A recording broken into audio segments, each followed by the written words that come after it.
Hi guys. Today what I would like to talk about is properly framing, flashing, and overall building a pressure treated deck. There's so many videos out there that show you different methods and different types of framing and the ways to do it, but there is only one real fail-safe way to build a deck. Pressure treated lumber, joist hangers, proper flashing, and having your footers down properly below your frost lines. So what I've done here, you can see all the blocking. All the blocking's been done, all the framing's pretty much been done. The main key that I like to talk about is flashing. Flashing, there's so many different types of flashing you can use. You can use galvanized flashing, you can use vinyl flashing, copper flashing. There's really only one fail-safe flashing that will prevent any water and penetration whatsoever, and that's Ice and Water Shield, which you can see that I've put up here. Nice thing about Ice and Water Shield is it is a rubber membrane, so any penetrations that go through it will seal around themselves. So what I've done is, you can see the ledger board.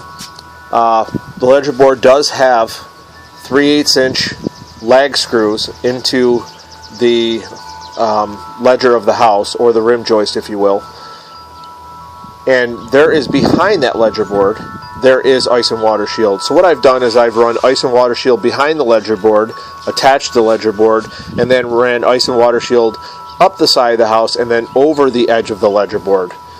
So now with all that up there, you're never going to have an issue with water.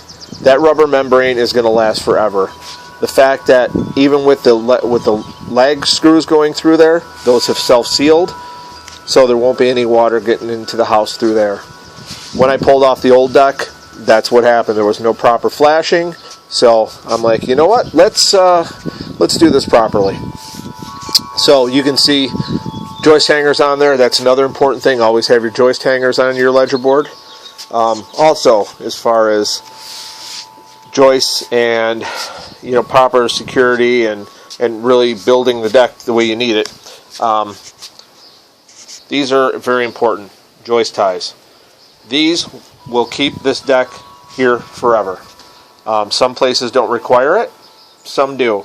But any inspector who sees this will love to see this, because it is just that extra little bit that you add to your deck to make it secure. You might as well build it right the first time. The other thing I like to show you is these are 6x6 posts, 42 to 48 inches. I always go 48 inches because I live in the Northeast, so I really like to overbuild, with 1/2 inch galvanized carriage bolts that are going through there. So this is not going anywhere. So the reason we do this notch is because you don't want to just depend on the sheer pin strength of the galvanized carriage bolts. You want that to sit on something. So if that ever does fail, it's still resting on the post. So that's not going anywhere. Pretty much that's it for now. Still working on this, but I did want to show you the important flashing part, because like I said, I've seen too many videos where they show so many different kinds, but this is the real fail-safe way. So until next time, thanks guys, happy building.